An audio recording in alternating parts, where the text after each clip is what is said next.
Karen Klepack of SoCal Edison. She's the Senior Manager of Building Electrification. She is also for New Construction Strategy and Codes and Standards at Southern California Edison. So she's a very senior manager here. Her team strives to help California meet its carbon neutrality goals by developing all-electric new construction programs, raising the bar for building standards through Title 24, Part 6, which is the Energy Code for Buildings, Cal Green, REACH codes, federal appliance standards, energy modeling software, and developing stakeholder training and education. Karen holds a bachelor's degree in mechanical engineering and a master's degree in business administration and organizational leadership. Yay, Karen! Hi, are you able to hear me okay? You're perfect. Okay, nice illustration. Perfect. Way to go. Yeah, so sticking with the RBG theme, I titled my presentation with a famous RBG quote, although she only said the first half of it. It does apply to building electrification because we have been taking every little step that we possibly can along the way as we transition to our statewide decarbonization goals. So we can go to the next slide. Many of you may have seen this. This is SCE's Pathway 2045, the vision for reaching California's carbon neutrality goals. We ran a lot of different scenarios and found that the most cost-effective way for California to meet the goals was to decarbonize the grid supply, electrify 75% of vehicles, electrify 70% of buildings, which is a huge lift, as you can imagine. And then using low carbon fuels for those hard to electrify sectors. And then with the remaining, sink the remaining carbon. We do have a full white paper on that. If you can Google it if you're interested.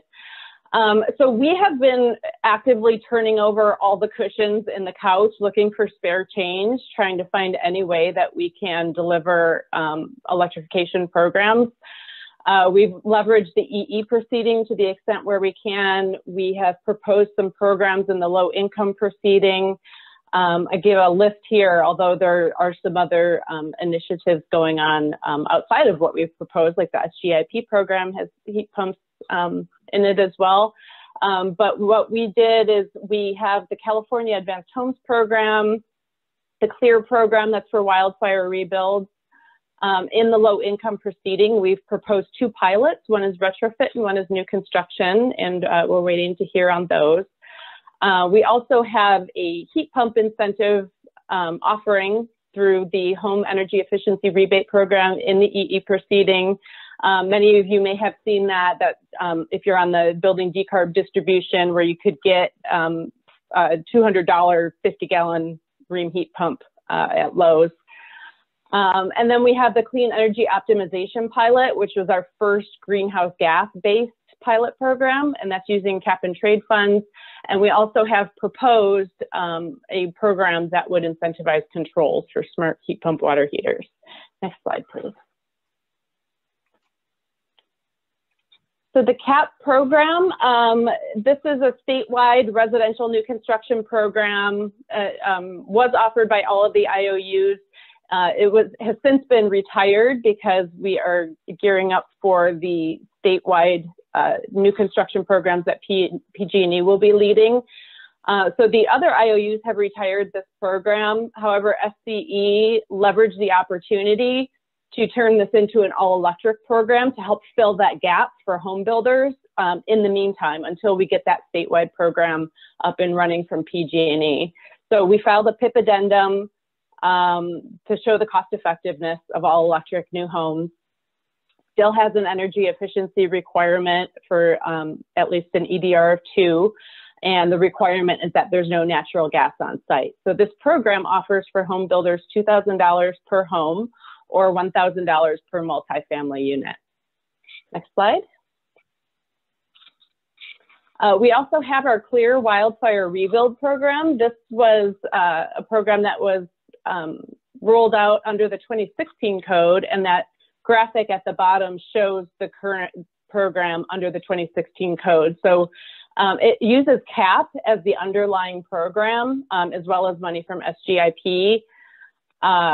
And the program under the 2016 program has an option for dual fuel, 7,500, or 12,500 if you build an all electric for wildfire rebuild. And then there was also an additional adder for resiliency. So if you do solar and battery, then you could get up to 17,500.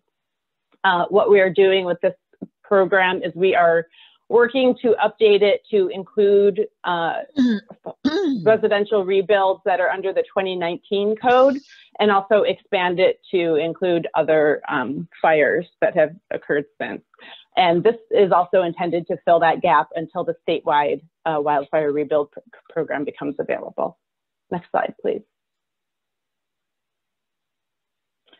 Clean energy homes, this is the new construction program that we have proposed in the low income proceeding. This is strictly for affordable new construction, low-rise new construction, and it has shown to reduce the energy bills for the tenants. It reduces the capital costs for the builder, less expensive to build. Also has reduced greenhouse gas emissions because they are all electric. Next slide, please. Sean, you may recognize that project in the lower right-hand corner. And this slide shows how the incentives work. So this is based on greenhouse gas savings. It's the delta in the marginal source emissions between a minimally compliant all-electric new home and a minimally compliant dual fuel home. So this program has a few different components. It offers technical design assistance, not to exceed $50,000 per developer. It's not per project because the intent here is to use the money to teach the builders how to build all electric, help them understand any upfront costs or infrastructure implications, help with the energy modeling and those types of things, specifications. And then once they learn it, then it's not a revenue stream. They don't get $50,000 per project. It's up to $50,000 per developer. And then the incentives are based on emissions, and it's per climate zone. There's a couple different scenarios that we've run there, but you can see what the average is there at the bottom. And then also we've requested some funding to do some market training. So educating the tenants on how to keep their bills low is going to be really important. My electric bills in my own home are very low because I'm on a beneficial time of use rate and I know how to use it. And so that's going to be really important, is educating those tenants and how to maximize their savings from their great technologies that they have. Next slide, please. So also under the energy efficiency proceeding, we have a incentive program for heat pumps. So $1,000 per unit for heat pump water heaters, and then also an incentive per ton for HVAC heat pumps. Next slide. The timeline of the genesis of this program. So we received the fuel sub decision. That was a modified three-prong test. And then we filed a technical guidance document to proceed with being able to incentivize these heat pumps. We did work papers for the heat pumps. We got those approved. And then we launched our incentives in February of 2020. We got our first distributor on board, and we had two different delivery methods, which I'll get into, but we had midstream and upstream. And then COVID hit. We had contractor training all set to go at our Energy Education Center to help educate installers, and we all of a sudden could no longer do that. There were supply chain issues as manufacturers grappled with how to socially distance and manufacture equipment at the same time and get things shipped. So it really kind of threw a wrench into things, as you can imagine. And so in August of 2020, we modified to push the program a little bit further, and we introduced a $100 distributor bonus program. So in addition to the incentive that the customer would get, the distributor, this is just for the HVAC incentive, the distributor could also get $100 per heat pump after the first 100 heat pumps that they sell. They can use it at their discretion. They can use it to cover the administrative costs of the program. They can use it to incentivize their salespeople. But that really helped to kind of get the program going again, get the market going again after we had that hiccup. So our original goal for this program was to get 12,000 heat pumps in 2020. Because of COVID and the wrench that threw into the plans, we had reduced that goal to 10,000 heat pumps. And then after introducing this bonus program, we wound up exceeding our original pre-COVID goals, and we got almost 13,000 heat pumps in 2020. As you can see there, only 148 of those were water heaters. They were far and away mostly HVAC. So despite the COVID impacts, we were able to still meet the goal. Next slide, please. So as I mentioned, there were two delivery approaches. The heat pump space heating market, HPSH, that's what that acronym is, space heating. It's a much more developed market, and there's many manufacturers out there.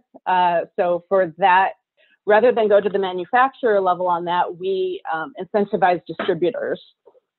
However, for heat pump water heaters, there were only really 3 major water heater manufacturers.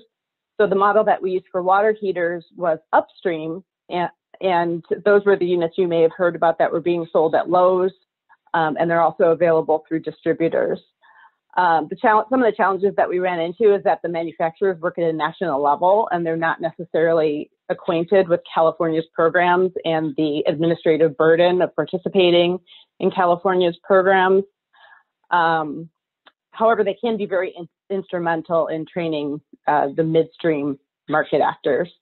The graph there on the lower left-hand side shows you the number of heat pumps that we sold. So as the program, you can see March and April was really sluggish, and then it started to take off. And then in August, we got a lot more traction. September, we got a lot more traction after we introduced the bonus program.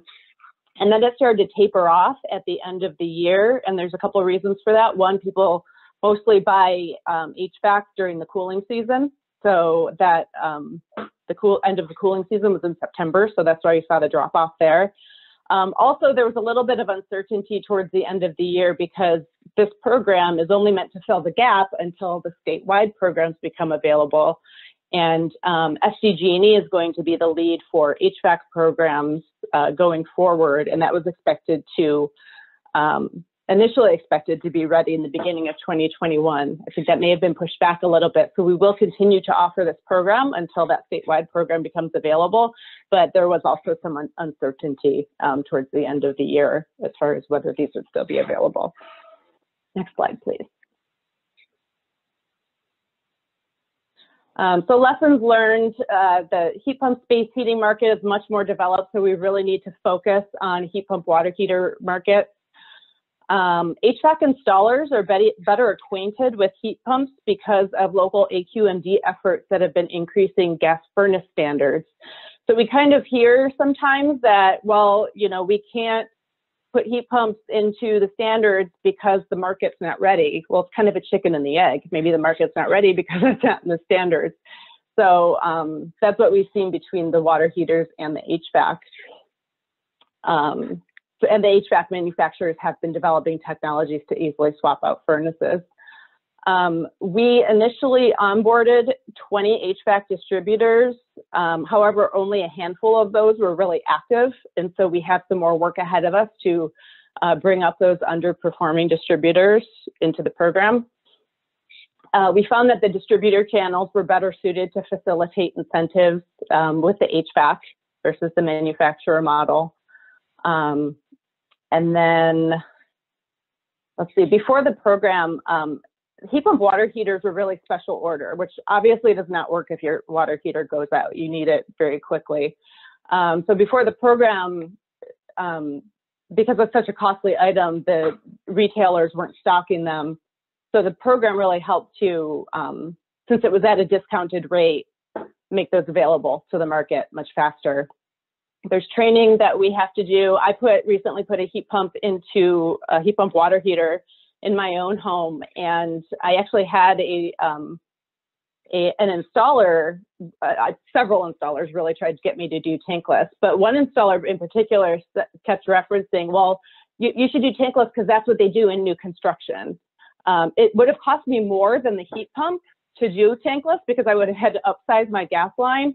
But he was assuming because the new construction market is doing tankless, that's the best option. So it's kind of interesting in how new construction really sets the market even for existing.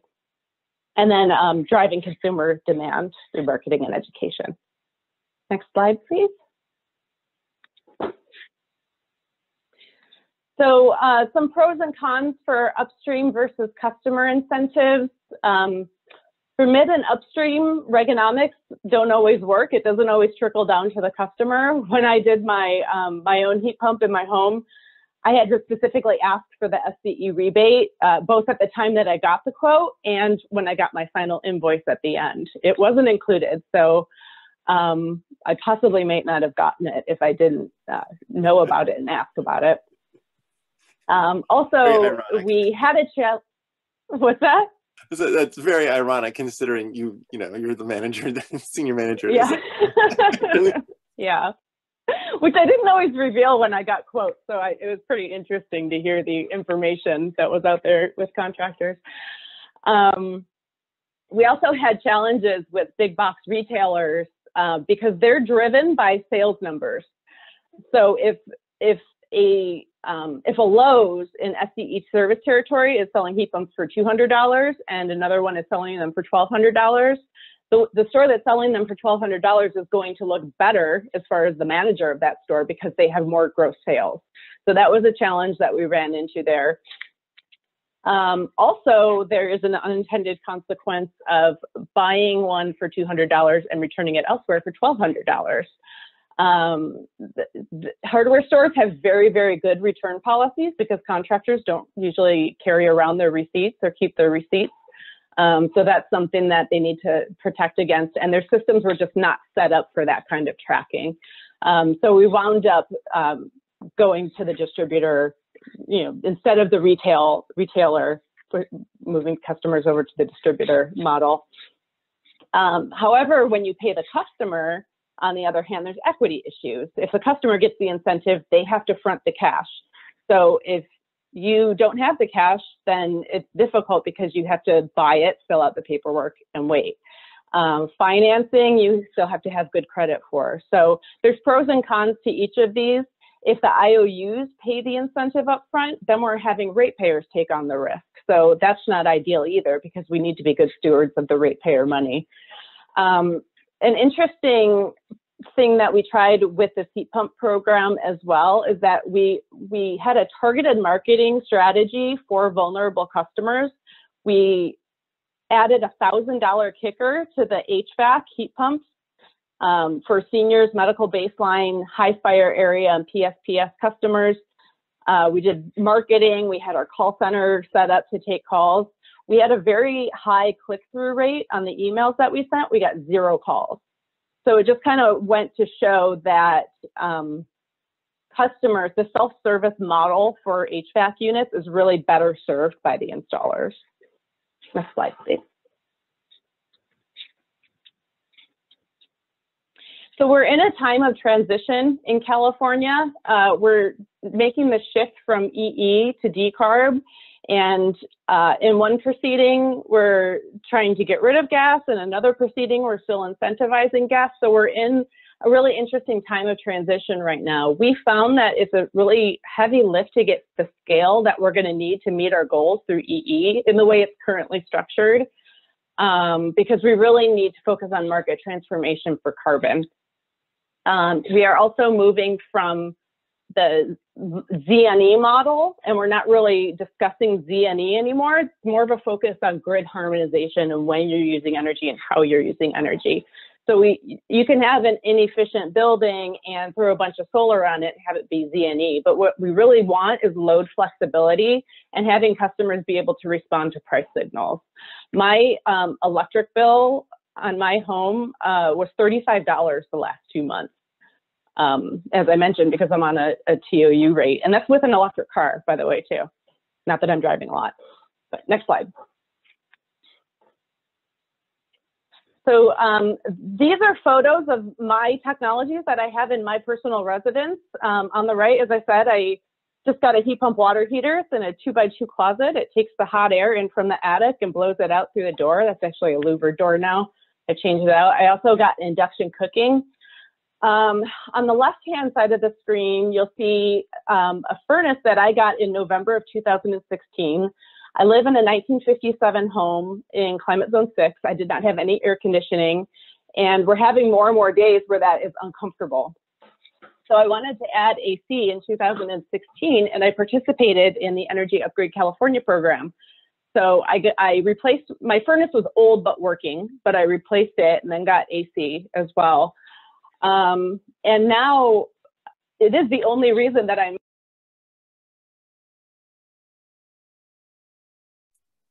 sorry, Karen, you just muted yourself on accident. Could you said that you're just saying it's the only thing that still uses gas, I think?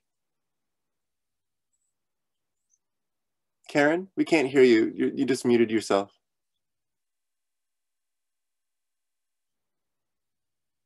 Oh, technical difficulties. Karen, you're still muted.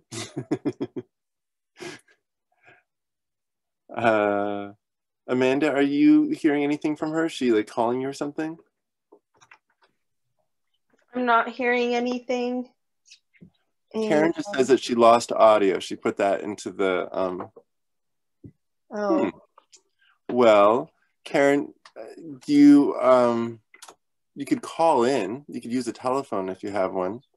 And still have like another 11 minutes of your presentation. I'm not sure if she can hear us though. Oh, I think she just unmuted herself. Nope, she's signed off. She's gonna sign back on, I'm sure. I see. Oh, there we go.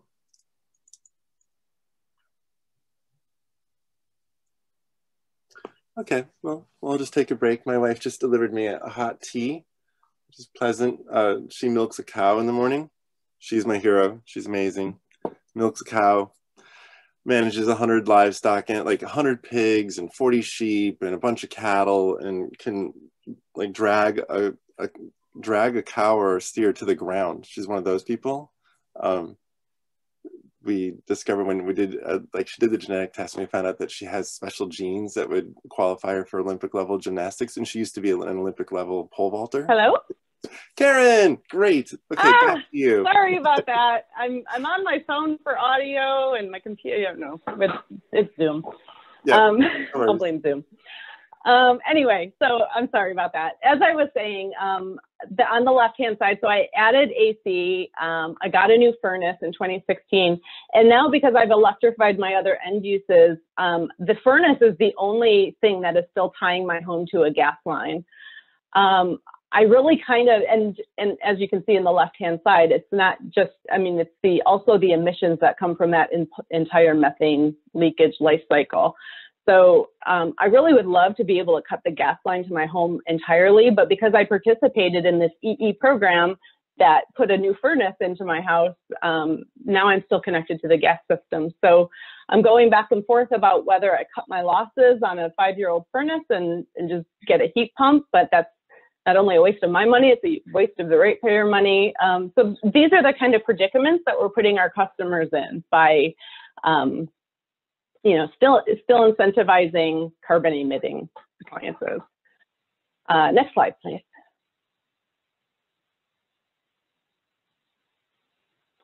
So what we really need to do is align our incentives with the shift in our goals. As California gears towards climate goals, we really need to align our incentives that we're offering customers for carbon neutrality in 2045. In our current structure, fuel sub measures are not emphasized, and when they're not emphasized, if they're just another measure on the list, then we can expect more like-for-like replacements, and that's going to lock in emissions for 15+ years. Due to difficulty meeting current TRC requirements, program implementers are discouraged to focus on anything besides lowest hanging fruit. So we really need to look at appropriately valuing the cost of carbon and also the health impacts, and looking at that carbon across the entire supply chain, because uncombusted methane that leaks is much worse than the combusted methane that's coming out of your home. Next slide, please. Another pilot, so our very first greenhouse gas-based program, back to the programs here, using cap and trade auction revenues was the Clean Energy Optimization Pilot, CEOP. This is with CSU, and this is a performance-based program for greenhouse gas reductions. So you can do whatever behind the meter to reduce your emissions, and we take your electric meter data and your gas meter data, we turn that into GHG, and we pay based on performance for reductions there. This launched in July of 2019, and our campuses, we have 7 campuses performing. In year 1, they really overperformed that versus what we expected. Next slide. You can see, so there's different approaches that you can use behind the meter. This kind of gives you an idea of who did what at each campus, how they approached their emissions reduction. We did have 2 participants that were a little distracted, I think with COVID and everything else going on, but they are very excited to participate in this coming year. So even just having 5 of the 7 participate in year 1, we still got really good results. Next slide, please. So the highest performing one, there's a lot of numbers on the slide, and I won't go through them all, but as you can see, Cal State Dominguez Hills really knocked it out of the park. They by far had the most emissions reduction. Next slide. In year 1, they received 1.18 million in performance payments. They reduced their carbon by 14,281 metric tons, which is the highest percent of participants. And there were a lot of things that went into this, but the largest impact was replacing their gas absorption chillers with electric. And then also 8 small condensing stage boilers. So they had a 57% reduction in gas, also saved a lot of water by doing that, and they reduced their greenhouse gas emissions by 17.6%. And this is a really great quote from their energy manager. It says, "The electric chillers are much more efficient than the gas absorption chillers we had, and by replacing them, we've seen terrific utility bill savings. So far, we're using 65% less gas and only 7% more electricity because of the energy efficiency." And they are actually, so they're taking the performance payments that they're getting, putting it towards more and more projects to keep that ball rolling. And now they're saying they want to do away with gas completely in the next few years. Next slide. Woo! So this just kind of summarizes our regulatory strategy. With the current EE policies, we have challenges with BE. As you can see, we're turning over every rock that we possibly can, but we're really constrained under the current model due to the input assumptions in the EE proceeding. So we would benefit from a market transformation like framework. There was a recent incentive layering workshop to see how can we get to our goals in the most cost-effective manner possible, rather than trying to fit it into the EE cost-effectiveness model.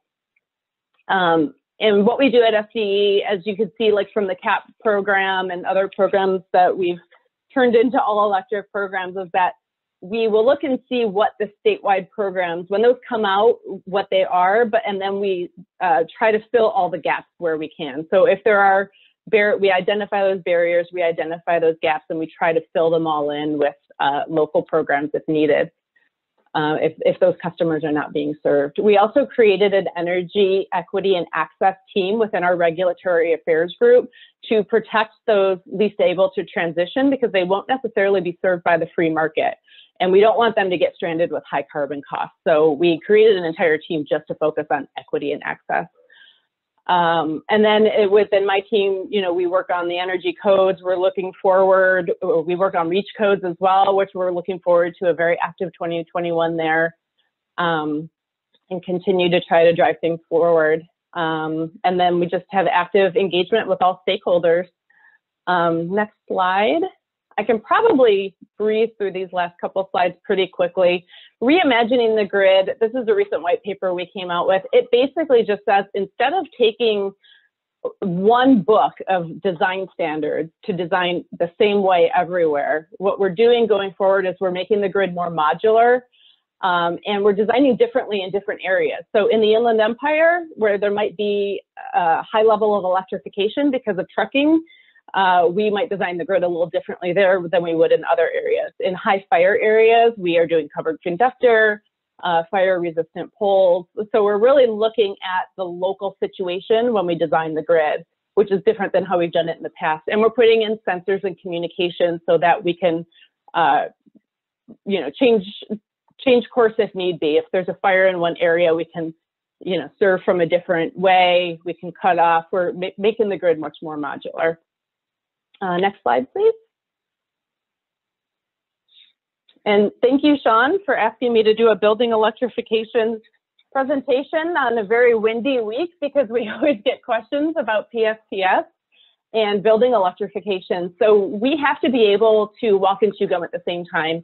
While PSPS is one tool in our toolbox for adapting to climate, we also need to mitigate. We cannot keep emitting carbon and you know, expect things to change. We need to stop, turn off the faucet, and then also implement adaptation measures as well. We can't do just one or the other. We are continuing to refine our PSPS protocol. We're continuing to harden the grid. There's some stats here. We had a really bad wildfire season in 2020. However, we had significantly less circuits impacted than we did in 2019. We had 36% less customers impacted because of the grid hardening and the investments in the grid that we're making. So that will continue. We're already seeing the benefits of those investments, and that'll just continue. And what we're expecting for 2021, of course, weather is the wild card. So all of these numbers, I preface strongly with under the same weather conditions as 2020, we're expecting to see less customers impacted, less circuits impacted, shorter PSPS duration. So PSPS is just a tool for emergencies. As you can see, it's shrinking and shrinking as we invest in the grid. And I believe that's my last slide, right at 12:30. And there's my email. Yay! That is so inspiring to see what your utility is doing, Karen. Thank you for your leadership there. That's Thank you. Remarkable, exciting. I'm curious. One of the questions that's come up a bunch is batteries. I'm curious from your PSPS stands for what again? Public Safety Power Shutoff. There you go. So, what role are batteries playing in hardening the grid, in making it so it can be like, you know, less of the grid gets shut off? Yeah, well, it's really good for resiliency. So having solar and batteries on the building, I'm happy to see the CEC looking at that for commercial buildings. We have solar as a requirement for residential, but I think it's important. If you're able to put solar on your building, it's a really good opportunity. Riding through a PSPS event when you have solar and battery versus when you don't is a very different experience, as many people will tell you. So we have the SGIP program that has been very aggressive in getting batteries out there, especially in high fire areas. Excellent. So if you're able to do that on the building level. At the building level, but less at like the local transformer level. Well, we also do have grid scale, and that's very important for not just PSPS, but also like what we saw this past summer, where we had some large resources go offline. We had a wind plant go down, we had a gas plant go down, and that's what caused some rotating outages. So it definitely mitigates the resiliency of the grid. And I think those grid scale batteries combined with the grid hardening to make sure, you know, there's covered conductor, and if the palm frond blows into the power line, you know, it doesn't spark a wildfire. Those two things together will be very, very important going forward. Yay! Fantastic presentation. Thank you so much, Karen. Thank you. There are